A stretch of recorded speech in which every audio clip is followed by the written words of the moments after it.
Wyoming, spring of '84. Dust so thick you could choke on it. And there I was, Lila, 6'2", broad as a barn, standing on a rickety auction block in Red Creek, wrists chafed from rope, feeling like a sideshow freak. My own kin sold me off too big, too hungry, no man would want me, they said.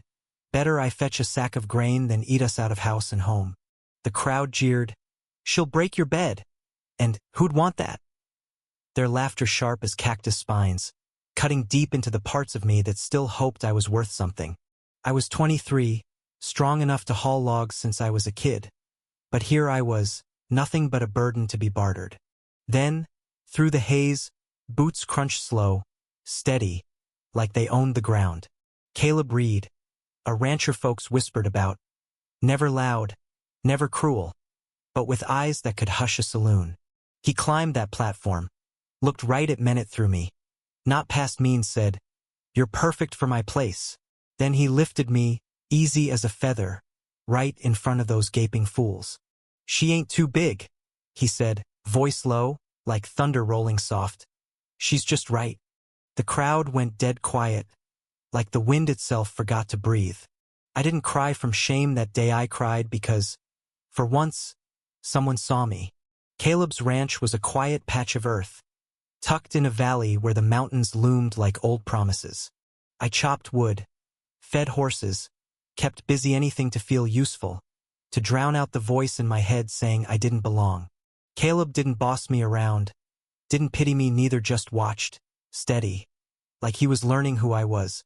One day, I banged my head on the doorframe, same as always, and the next morning, it was raised, no fuss, no fanfare. Another time, a new chair showed up at the table oak, sturdy, built for me. "House oughta fit us both," he muttered, not looking up from his coffee. I didn't know how to thank him, so I just sat, feeling seen. But Red Creek wasn't done with me. In town, whispers followed like shadows, folks saying I was cursed, a giant who'd bring ruin.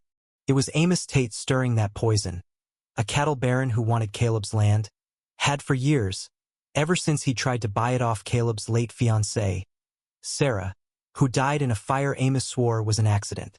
I found sketches in Caleb's barn one day, plans for fences, water lines, marked with Amos's brand. "He's coming for you," I told Caleb that night, firelight flickering between us. He set his knife down, slow. "He tried once. Took Sarah. Thinks he can scare me off now." His voice was calm, but his eyes burned grief, anger, something unspoken. It all came to a head one night at the saloon. I'd gone with Caleb for supplies, tried to shrink myself in that smoky room, but a drunk weasel named Roy staggered over, slurring, "Bet you could crush me, big girl." His hand grabbed my arm, then crack. Caleb was there, twisting Roy's wrist till he yelped. "Touch her again," Caleb said, quiet as death, "and you'll wish you hadn't." The piano stopped. Roy scuttled off, and I swear the air shifted. Outside, I muttered, "You didn't have to." Caleb just looked at me, eyes soft but sure. Yeah, I did. And for the first time, I didn't feel like a burden, I felt like someone worth fighting for. The real fight came later.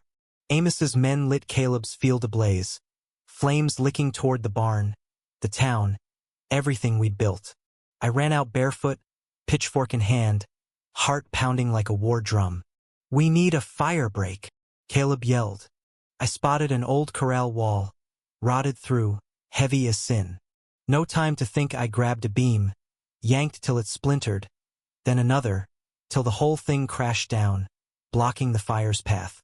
Townsfolk came running, not to gawk, but to help, buckets, shovels, neighbors I barely knew, fighting beside me. When the last ember died, they looked at me, not with fear, but awe. "You saved my barn," one said. "My kids," said another. Caleb took my hand, ash-streaked and shaking, and said, loud enough for all to hear, "She's why we're still here." Amos tried one last time at a town meeting, spitting venom. "She's a monster," he sneered. "A danger to us all." I stood, axe in hand, not to scare, but to show. "This axe built your homes," I said, voice steady. "Kept your kids warm, Your cattle safe. Call me a monster, Amos, but you're just scared. I don't need your approval to matter. The room went still. Then old Miss Clara stood, nodding. The farmer next. Then half the town.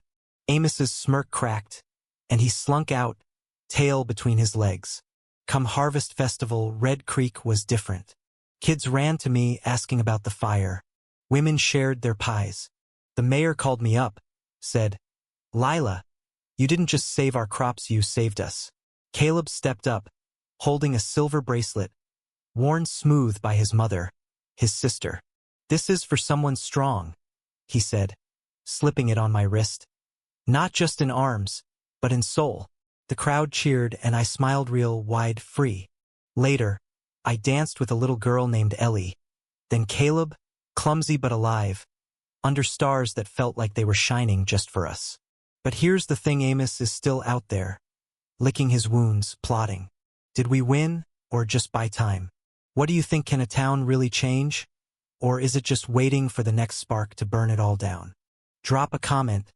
Tell me what you'd do if you were Lila, standing tall against a world that wants to cut you down. Hit that like button if her grit got to you, and subscribe for more stories of folks who fight, love, and find their place in the wild.